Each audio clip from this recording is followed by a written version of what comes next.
Welcome back to the channel. Thanks again for joining me here in the garage. We have another vehicle here to do for a customer. I'll show you what we have.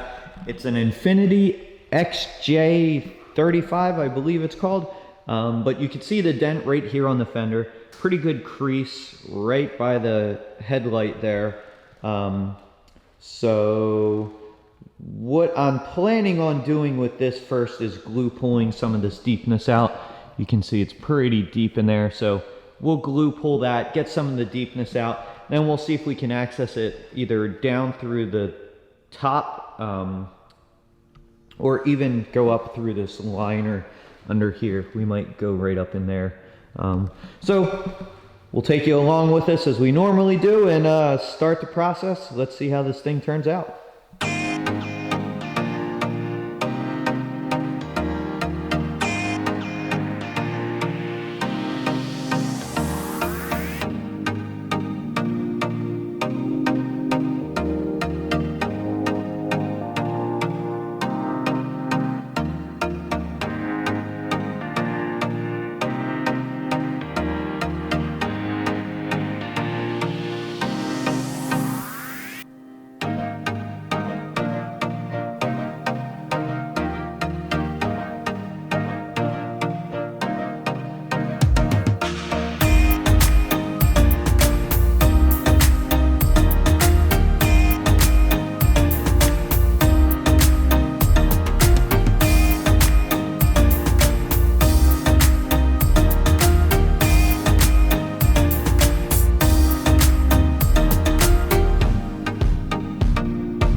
Okay, we are all finished up with this one.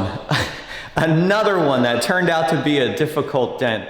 I thought, you know, we were just gonna glue pull it, get behind there with a tool and just work the rest out, no big deal. But there was another piece of metal in there, I guess holding the headlight in, like a bracket, and it was really tight, so I had to sneak in there with whale tails or a shave tool. I couldn't get on it with a regular rod, so it was a lot of fine tuning, a lot of just slow dent removal, which was annoying. I'll show you the results here. It came out good. I think the customer will be happy. There might be a shimmer here or there, but I tried polishing out that scratch, so I think it came out pretty good. I mentioned that in my last video about that Silverado truck I did, that the customer really wasn't happy after I was done. I thought it came out good. he just wanted it looking better. So I took the job on, we did it, and after I was done, he said, oh, I could still see it a little bit. So you can't please them all. I think it came out good, but again, I want the customer to be happy. That's one of those things, if you're starting out in dent removal, you have to realize that not all the customers will be happy after the job is done. We worked it out, me and the customer, on that Silverado, but this customer, I think they'll be happy. I almost stopped working on it a couple times because it was just, I was struggling with it so much and I didn't know if they would be happy after I was done, but I'm glad I stuck with it. We got it done, so hopefully you guys liked the video. If you can, like, subscribe, and we'll catch you on the next one.